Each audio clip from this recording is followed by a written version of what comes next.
आम तासुर ये है कि एसी यूनिट को फुली कवर करने से टेंट से या किसी कपड़े से उस पर डायरेक्ट सनलाइट नहीं पड़ेगी और उससे उसकी एफिशिएंसी कारकर्दगी बढ़ेगी और बिजली की बचत होगी। ये तासुर एक्चुअली में सही नहीं है।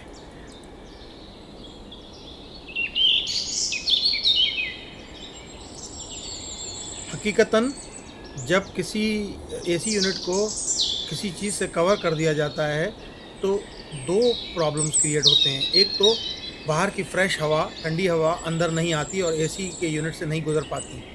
दूसरी ये कि अंदर से जो गर्मी एसी यूनिट में डिस्चार्ज होती है वो वहीं रह जाती है और उसका तापमान बढ़ता रहता है।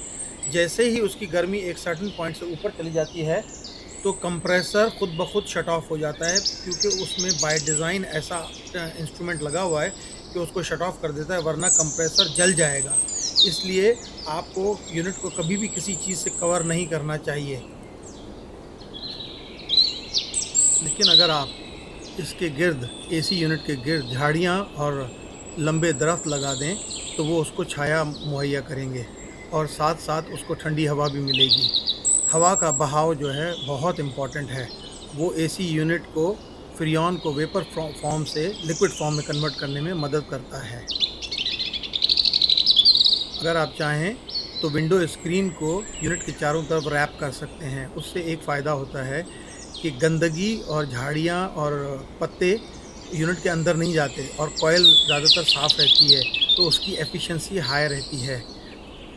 इस विंडो स्क्रीन का एक और बड़ा फ़ायदा ये है कि जब कभी लॉन मोवर वाले आते हैं, घास काटते हैं या ट्रिमिंग करते हैं यूनिट के चारों तरफ, तो कभी कभार छोटे छोटे पत्थर बहुत तेज़ी से उड़कर ऐसा लगता है जैसे कोई गोली चली हो, और वो जब यूनिट की कॉइल को हिट करते हैं तो वहाँ लीकेज कॉज करते हैं।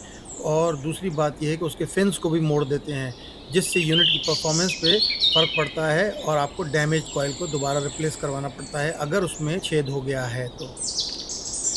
कुछ लोगों का ये ख्याल है, नॉर्मली इंटरनेट पे भी ऐसा कहा जाता है कि आप जो है छोटा सा स्प्रिंकलर सिस्टम जो है यूनिट के चारों तरफ लगा दें और जब यूनिट जैसे ही ऑन होता है तो वो स्प्रिंकलर सिस्टम भी साथ में ऑन हो जाता है और थोड़ा थोड़ा पानी जो है उसकी कॉइल पे गिराता जाता है, जिससे कॉइल जो है वो ठंडी रहती है और एफिशिएंसी बढ़ जाती है।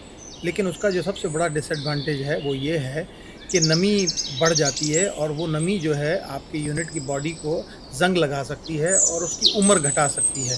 दूसरा ये कि अगर वो नमी आपके इलेक्ट्रिकल पैनल्स के अंदर एंटर होती है तो वो शॉर्ट सर्किट क्रिएट कर सकती है और यूनिट कम्प्लीटली डेड हो सकता है। बराए करम यूनिट के ऊपर खुली छतरी भी ना यूज़ करें, उससे जो गर्म हवा यूनिट से उठती है वो ऊपर जाने से रुक जाती है और यूनिट के चारों तरफ खड़ी रहती है, जिससे यूनिट का तापमान बढ़ जाता है।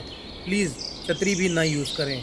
बस आप चाहें तो हर 2-4 महीने में एक दफ़ा गार्डन होज यूज़ करके उसका पानी जो है ज़्यादा प्रेशर से नहीं बट एक नॉर्मल प्रेशर से कॉइल के ऊपर छिड़काव करें, ताकि उसके ऊपर जो गंद कचरा जमा हो गया है वो साफ़ हो जाए और वो नीचे बह जाए।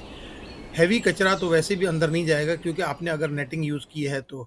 और इससे एक और फ़ायदा ये होगा कि आपकी जो कॉइल है यूनिट की वो साफ़ रहेगी और उसकी कूलिंग एफिशिएंसी हाई रहेगी। अगर ये सब चीज़ें आपको पसंद आई हों तो प्लीज़ इस वीडियो को लाइक करें और अकाउंट को सब्सक्राइब करें, ताकि हम अपना टाइम खर्च करके आपके लिए ऐसी दूसरी वीडियोज़ भी बना सकें। Thank you so much.